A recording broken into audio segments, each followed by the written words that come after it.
இருப்பாங்க. சனிக்கிழமைனா வந்து பெருமாள் கும்பிடுறவங்க எல்லாருமே அந்த தலையை குளிச்சிருப்பாங்க. ஃப்ரைடே லேடிஸ் கண்டிப்பா அம்மன் கும்பிட போறவங்க கண்டிப்பா தலையை குளிச்சிருப்பாங்க. இந்த ப்ரொசீஜருக்காக தான் நம்மளுக்கு அந்த கல்ச்சரல்ஸ் எல்லாமே வச்சது. நம்மளோட சாங்கியம் சொல்ற எல்லாத்துக்கு பின்னாடி ஒரு சயின்ஸ் இருக்காது. ஏன் நம்ம யோசிக்காம அப்படியே புறக்கணிக்காம அது ஏன் கரெக்டா இருந்தா அக்செப்ட் பண்ணுங்க, தேவையில்லாம இன்சிஸ்ட் பண்றாங்க அதை அவாய்ட் பண்ணுங்க. ஒரு சிலருக்கு பின்னாடி சயின்ஸ் இருக்கு, என்னன்னு தெரிஞ்சுட்டு அதை யூஸ் பண்ண ஃபாலோ பண்ணுங்க. நெக்ஸ்ட் குளியல். நெக்ஸ்ட் வந்து நீங்க குளிக்கிறப்போ மேக்ஸிமம் சோப்ஸ் அதெல்லாம் யூஸ் பண்ணாதீங்க. ஓகேங்களா? மேக்ஸிமம் ஆன்லைன் சோப்ஸா இருந்தா ஆயில் பேஸ்ட் சோப்ஸ் யூஸ் பண்ணுங்க. இல்ல நலங்கு மாவு யூஸ் பண்ற பழக்கம் வச்சுக்கோங்க. ஓகேங்களா? பிகாஸ் வந்து கெமிக்கல் டெபாசிட் அதிகமாயிட்டே இருக்கு ஸ்கின்ல. சோ தான் வந்து முன்னாடிலாம் நம்ம மாய்ஸ்சரைசர்னா என்னன்னு தெரியாது, எஸ்பிஎஃப்னா என்னன்னு தெரியாது.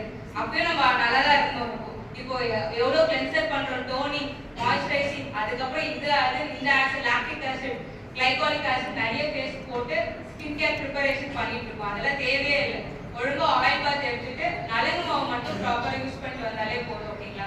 நலங்கு மாவு எதுவுமே இல்லைனாலும் பாசிப்பயிறு மாவு, கடலை மாவு, கஸ்தூரி மஞ்சள், இது மூணு மட்டும் மிக்ஸ் பண்ணி வச்சுக்கோங்க. கேர்ள்ஸ் நீங்க யூஸ் பண்ணலாம். பசங்களா இருக்கீங்கன்னா கடலை மாவு, பாசிப்பயிறு மாவு மட்டுமே யூஸ் பண்ணிட்டு வந்தாலே போதும். ஃபேஸ் நல்லா க்ளோவாகவும் இருக்கும். உங்களுக்கு ஆயில் பாத் எடுக்கிறப்போ உங்க ஸ்கின்ல வந்து சீக்கிரம் ரிங்கிள்ஸ் வராது. நம்ம தான் மில்லினியல் பீப்புள்ஸ் ஆச்சு 97 to 2012 வந்து மில்லினியல் சொல்லியிருக்காங்க. நம்ம தான் ஈஸிலி ஏஜ் ஆகிடுவோம். 96 பிறந்தவங்க கூட கொஞ்சம் நல்லா இருக்காங்க. நம்ம தான் ஈஸியா ஏஜ் ஃபேக்டர் ஜாஸ்தியா இருக்கு. நம்மளோட ஃபுட் ஹேபிட்ஸ் எல்லாம் மாறினதுனால. நெக்ஸ்ட் வந்து இந்த குளியெல்லாம் இது பார்த்துக்கோங்க. நெக்ஸ்ட் வந்து டிசீஸே எனக்கு வரக்கூடாதுன்னு எக்ஸ்பெக்ட் பண்ணிங்கன்னா நான் சொல்றேன், இந்த 5 இன்கிரியன்ஸ் வீட்டில் பவுடரா அரைச்சி வச்சுட்டு அந்த பவுடரை வீக்லி ஒன்ஸ் தலையில தப்பல மாதிரி தலையில மட்டும் பேஸ்ட் மாதிரி அப்ளை பண்ணிட்டு குளிச்சுவாங்க.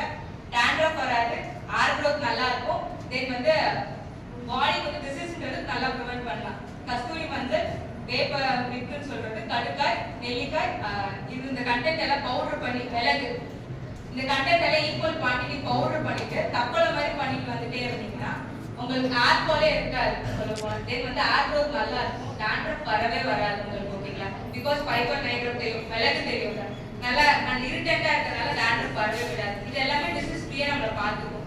தென் வந்து ஃபுட் வைஸ் பார்த்தா நீங்க எத்தனை பேர் வந்து மார்னிங் சாப்பிட பழக்கம் இருக்கு? மார்னிங் யாரை சாப்பிட்டு வந்தீங்க?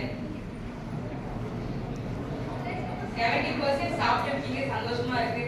இதே போல ஹேபிட் வச்சுக்கோங்க. எவ்வளவு லைஃப் அறிபறியாலும் மார்னிங் சாப்பிடுங்க. மார்னிங் சாப்பிடலன்னா we are prone to diabetes. சீக்கிரம் சக்கரை நோய் வந்துடும். சோ மார்னிங் என்ன காரணத்தை கொண்டு ஃபுட் ஸ்கிப் பண்ணாதீங்க.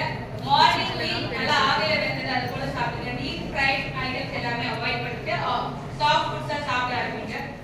ஏன் மார்னிங் ஃபுட்னா மார்னிங் ஃபுட் சாப்பிடலன்னா வெறும் டிசீஸ் மட்டும் வராது, நம்ம 12 hours ஃபாஸ்டிங் பீரியட்ல இருந்து வரோம். ஓகேங்களா? நைட் டைம் சாப்பிட்டு அப்போ வந்து பாடி நிறைய கேஸ்ட்ரைட்டிஸ் வரதுக்கு நம்ம ஃபுட் ஒழுங்கா எடுத்துக்கலன்னா சீக்கிரம் டிசீஸ் மட்டும் இல்லை, அல்சர் எல்லாமே நமக்கு எல்லாமே ஒன்னொன்னா மாத்தி மாத்தி வர ஆரம்பிச்சிடும்.